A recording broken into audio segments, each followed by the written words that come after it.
Hello friend, स्वागत है आपका अपने चैनल आज क्लास में। आज की इस वीडियो में सामाजिक विज्ञान के काफ़ी महत्वपूर्ण 50 ऑब्जेक्टिव प्रश्न बताएंगे।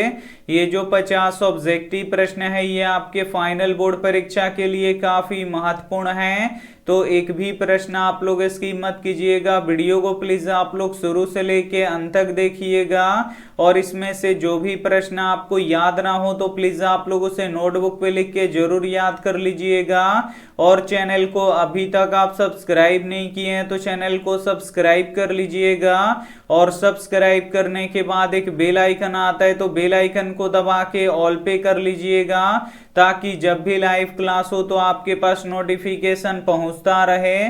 तो आइए शुरू करते हैं पहले नंबर प्रश्न से। तो पहला नंबर प्रश्न है कि किसी देश के विकास का स्तर किस आधार पर निर्धारित की जाती है। ए ऑप्शन है प्रति व्यक्ति आय पर, बी ऑप्शन है साक्षरता दर पर, सी ऑप्शन है स्वास्थ्य की स्थिति पर, डी ऑप्शन है इनमें से सभी पर। तो यहाँ पे आपको बताना है कि किसी देश के विकास का स्तर किस आधार पर निर्धारित की जाती है। तो प्रति व्यक्ति आय पर निर्धारित की जाती है, साक्षरता दर पर निर्धारित की जाती है, स्वास्थ्य की स्थिति पर निर्धारित की जाती है, यानी इनमें से सभी पर निर्धारित की जाती है।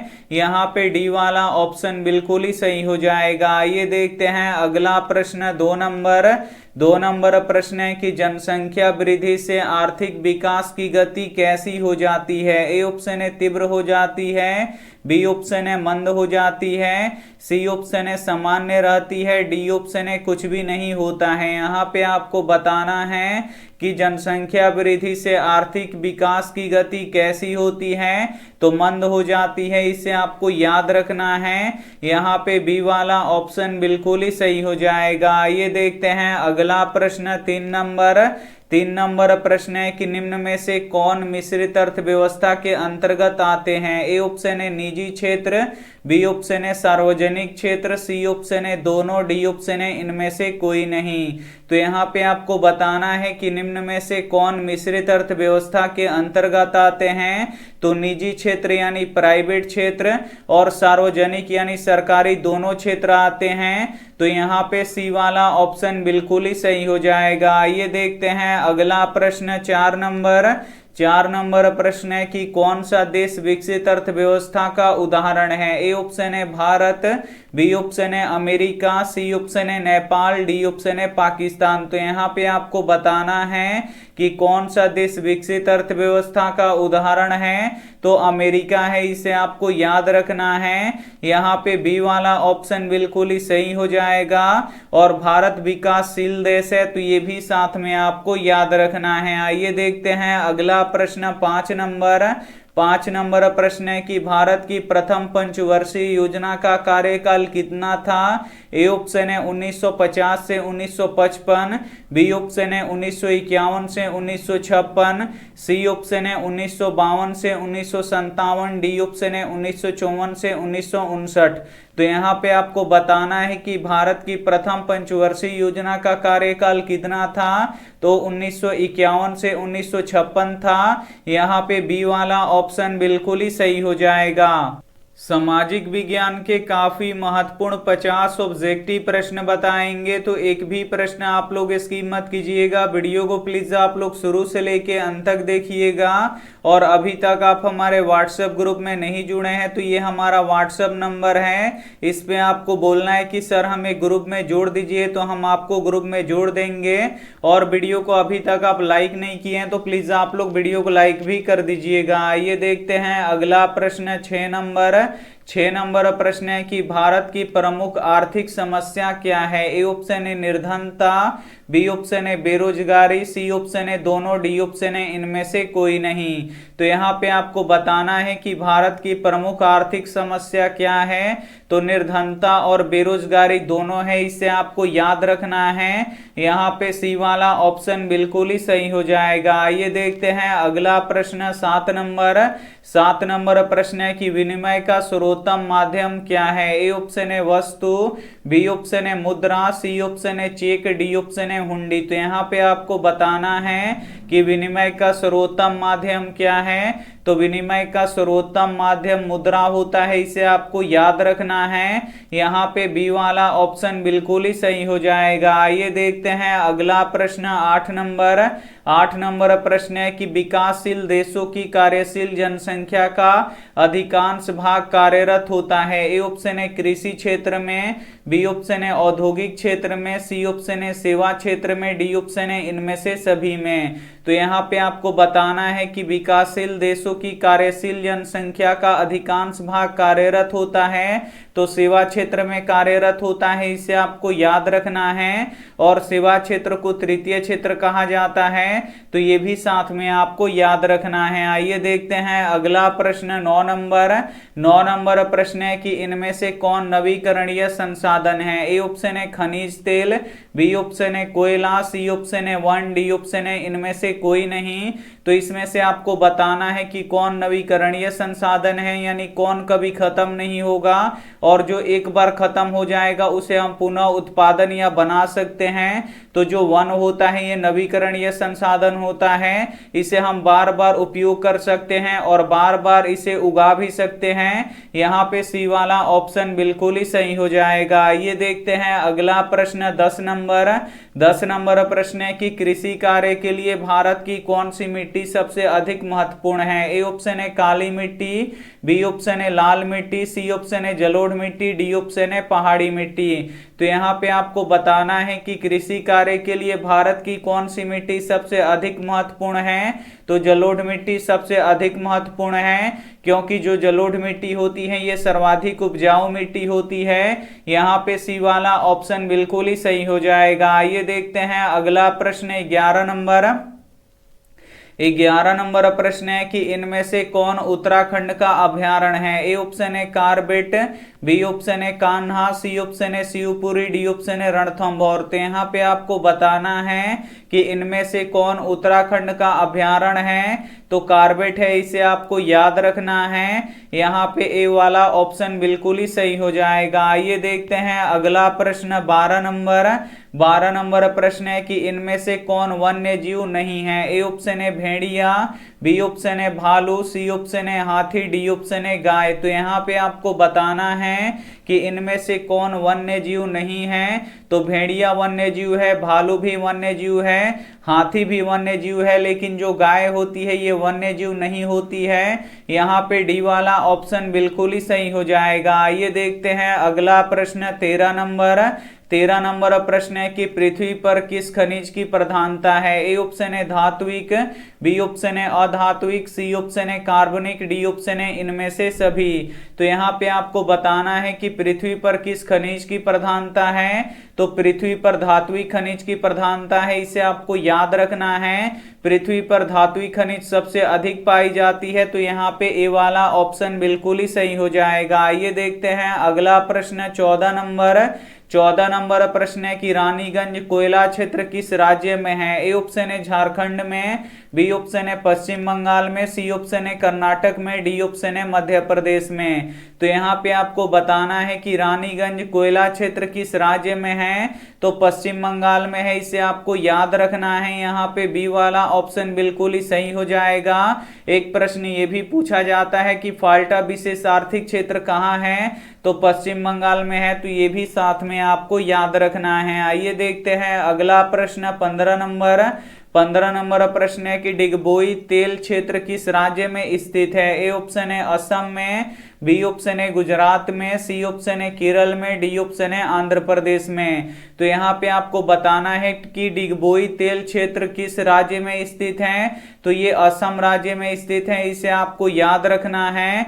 यहाँ पे ए वाला ऑप्शन बिल्कुल ही सही हो जाएगा। और किस राज्य में खनिज तेल का विशाल भंडार है। तो असम राज्य में है, तो ये भी साथ में आपको याद रखना है। आइए देखते हैं अगला प्रश्न 16 नंबर प्रश्न है कि पंजाब किस फसल का प्रमुख उत्पादक है। ए ऑप्शन है बाजरा का, बी ऑप्शन है धान का, सी ऑप्शन है चाय का, डी ऑप्शन है गेहूं का। तो यहाँ पे आपको बताना है कि पंजाब किस फसल का प्रमुख उत्पादक है, तो गेहूं का प्रमुख उत्पादक है, इसे आपको याद रखना है। यहाँ पे डी वाला ऑप्शन बिल्कुल ही सही हो जाएगा। और चाय पत्ती सबसे अधिक किस राज्य में होता है, तो असम राज्य में होता है, तो ये भी साथ में आपको याद रखना है। और धान किस राज्य में सबसे अधिक होता है, तो पश्चिम बंगाल में होता है, तो ये भी साथ में आपको याद रखना है। आइए देखते हैं अगला प्रश्न 17 नंबर प्रश्न है कि रबड़ की खेती भारत के किस राज्य में की जाती है। ए ऑप्शन है केरल में,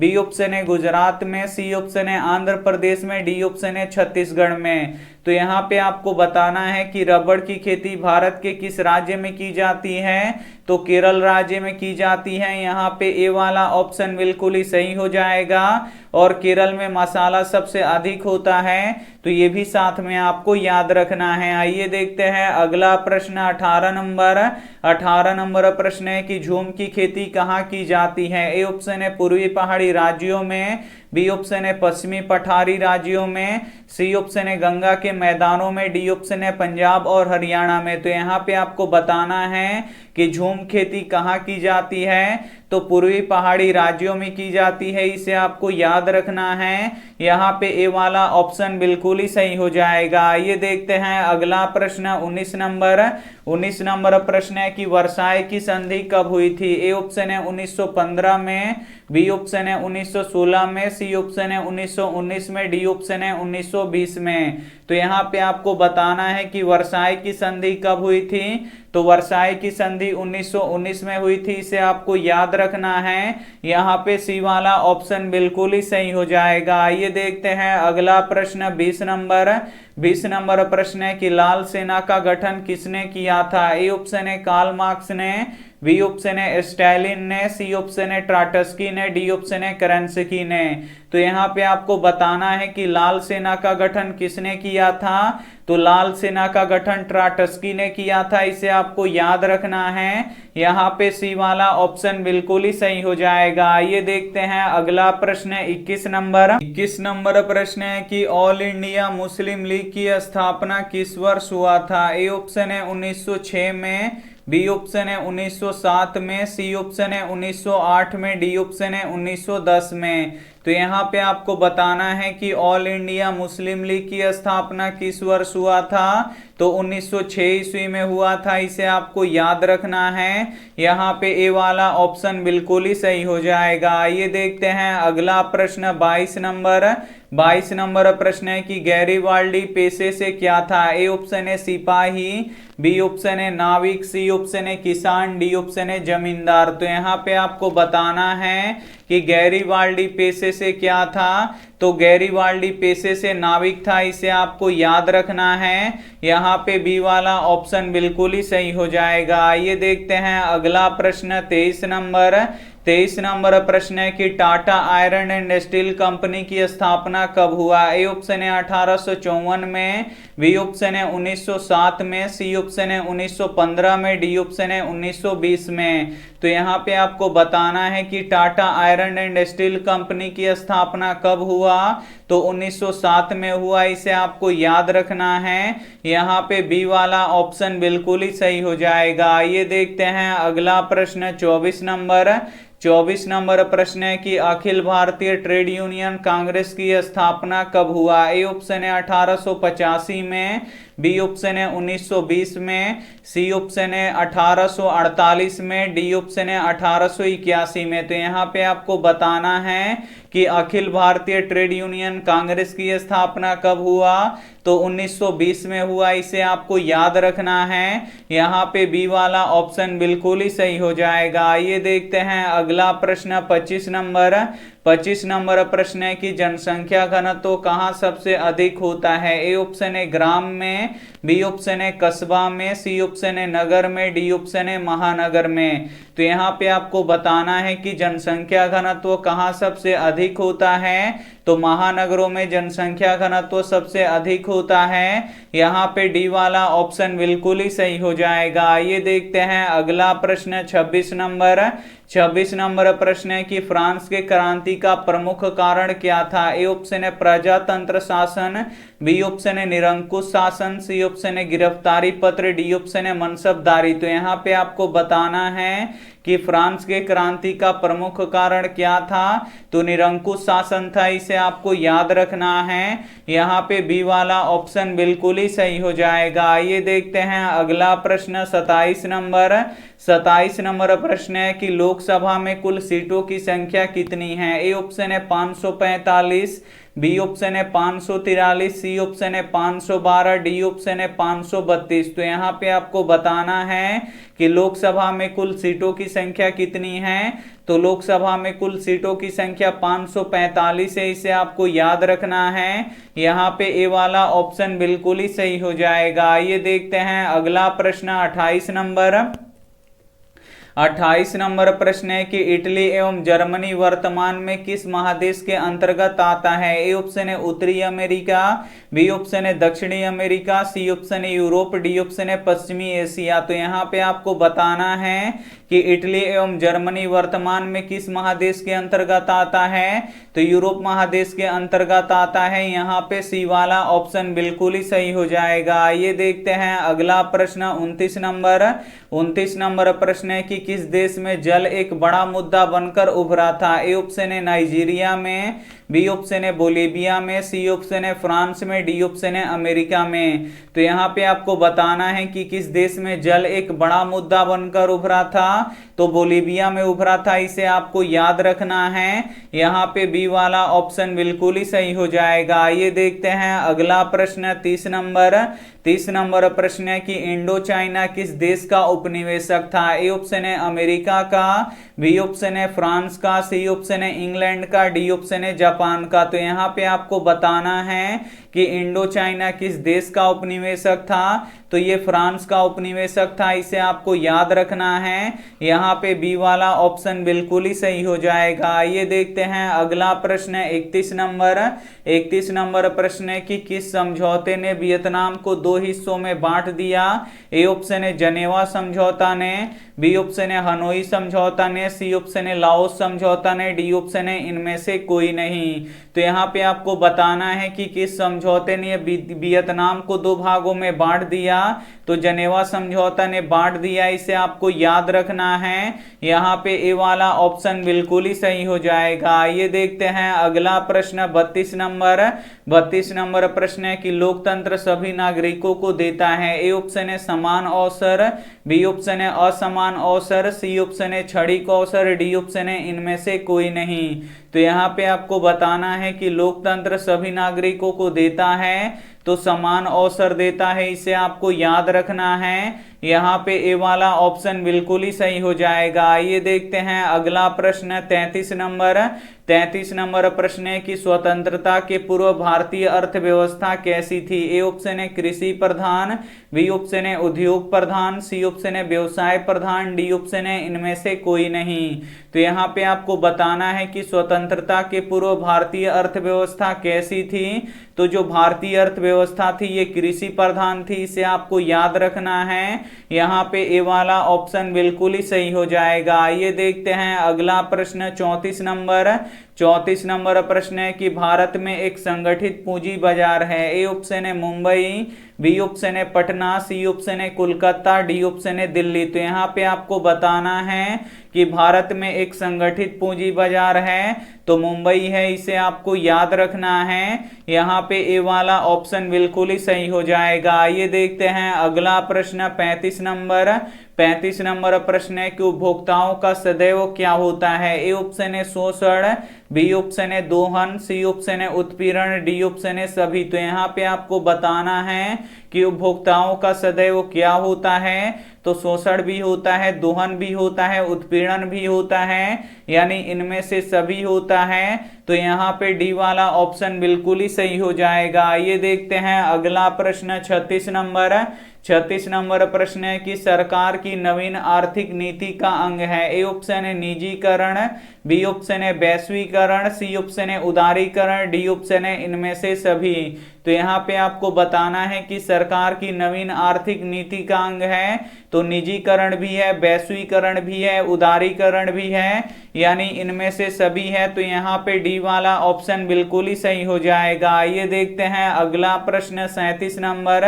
37 नंबर प्रश्न है कि भारत के सेवा क्षेत्र को कितने भागों में बांटा जा सकता है। ए ऑप्शन है 2, बी ऑप्शन है 4, सी ऑप्शन है 6, डी ऑप्शन है 8। तो यहाँ पे आपको बताना है कि भारत के सेवा क्षेत्र को कितने भागों में बांटा जा सकता है। तो 2 भागों में बांटा जा सकता है, इसे आपको याद रखना है। यहाँ पे ए वाला ऑप्शन बिल्कुल ही सही हो जाएगा। आइए देखते हैं अगला प्रश्न 38 नंबर। 38 नंबर प्रश्न है कि भूमि विकास बैंक का पहला नाम क्या था। ए ऑप्शन है बंधक बैंक, बी ऑप्शन है सहकारी बैंक, सी ऑप्शन है ग्रामीण बैंक, डी ऑप्शन है इनमें से कोई नहीं। तो यहाँ पे आपको बताना है कि भूमि विकास बैंक का पहला नाम क्या था। तो बंधक बैंक था, इसे आपको याद रखना है। यहाँ पे ए वाला ऑप्शन बिल्कुल ही सही हो जाएगा। आइए देखते हैं अगला प्रश्न 39 नंबर।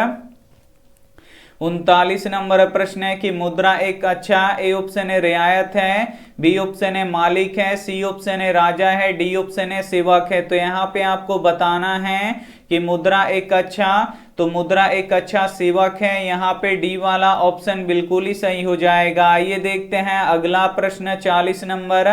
40 नंबर प्रश्न है कि कौन सी सरकार सबसे अच्छी मानी जाती है। ए ऑप्शन है राजतंत्र, बी ऑप्शन है लोकतंत्र, सी ऑप्शन है अफसरशाही, डी ऑप्शन है इनमें से कोई नहीं। तो यहाँ पे आपको बताना है कि कौन सी सरकार सबसे अच्छी मानी जाती है। तो जो लोकतंत्र की सरकार होती है इसको सबसे अच्छी मानी जाती है। यहाँ पे बी वाला ऑप्शन बिल्कुल ही सही हो जाएगा। आइए देखते हैं अगला प्रश्न 41 नंबर।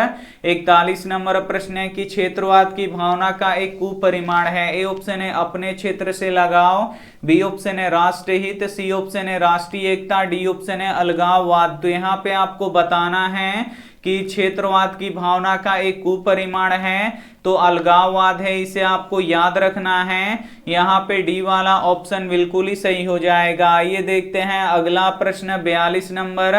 42 नंबर प्रश्न है कि भारत में किस प्रकार के लोकतंत्र की व्यवस्था है। ए ऑप्शन है प्रत्यक्ष, बी ऑप्शन है अप्रत्यक्ष, सी ऑप्शन है दोनों, डी ऑप्शन है इनमें से कोई नहीं। तो यहाँ पे आपको बताना है कि भारत में किस प्रकार के लोकतंत्र की व्यवस्था है। तो भारत में अप्रत्यक्ष लोकतंत्र की व्यवस्था है, इसे आपको याद रखना है। यहाँ पे बी वाला ऑप्शन बिल्कुल ही सही हो जाएगा। आइए देखते हैं अगला प्रश्न 43 नंबर। 43 नंबर प्रश्न है कि लोकतंत्र की उपलब्धियों में सबसे अधिक सहायक क्या है। ए ऑप्शन है निर्धनता, बी ऑप्शन है अशिक्षा, सी ऑप्शन है विषमता, डी ऑप्शन है विकास। तो यहाँ पे आपको बताना है कि लोकतंत्र की उपलब्धियों में सबसे अधिक सहायक क्या है। तो विकास है, इसे आपको याद रखना है। यहाँ पे डी वाला ऑप्शन बिल्कुल ही सही हो जाएगा। आइए देखते हैं अगला प्रश्न 44 नंबर। 44 नंबर प्रश्न है कि भारत में वोट देने की न्यूनतम आयु कितनी है। ए ऑप्शन है 12 वर्ष, बी ऑप्शन है 18 वर्ष, सी ऑप्शन है 21 वर्ष, डी ऑप्शन है 22 वर्ष। तो यहाँ पे आपको बताना है कि भारत में वोट देने की न्यूनतम आयु कितनी है। तो 18 वर्ष है, इसे आपको याद रखना है। यहाँ पे बी वाला ऑप्शन बिल्कुल ही सही हो जाएगा। आइए देखते हैं अगला प्रश्न 45 नंबर। 45 नंबर प्रश्न है कि लिच्छवी गणतंत्र भारत के किस राज्य में स्थित है। ए ऑप्शन है बिहार में, बी ऑप्शन है उत्तर प्रदेश में, सी ऑप्शन है झारखंड में, डी ऑप्शन है राजस्थान में। तो यहाँ पे आपको बताना है कि लिच्छवी गणतंत्र भारत के किस राज्य में स्थित है। तो ये बिहार राज्य में स्थित है, इसे आपको याद रखना है। यहाँ पे ए वाला ऑप्शन बिल्कुल ही सही हो जाएगा। आइए देखते हैं अगला प्रश्न 46 नंबर। 46 नंबर प्रश्न है कि मानव की न्यूनतम आवश्यकता क्या है। ए ऑप्शन है रोटी कपड़ा और मकान, बी ऑप्शन है कपड़ा रोटी और सब्जी, डी ऑप्शन है रोटी फल और सब्जी, डी ऑप्शन है तेल। तो यहाँ पे आपको बताना है कि मानव की न्यूनतम आवश्यकता क्या है। तो रोटी कपड़ा और मकान है, इसे आपको याद रखना है।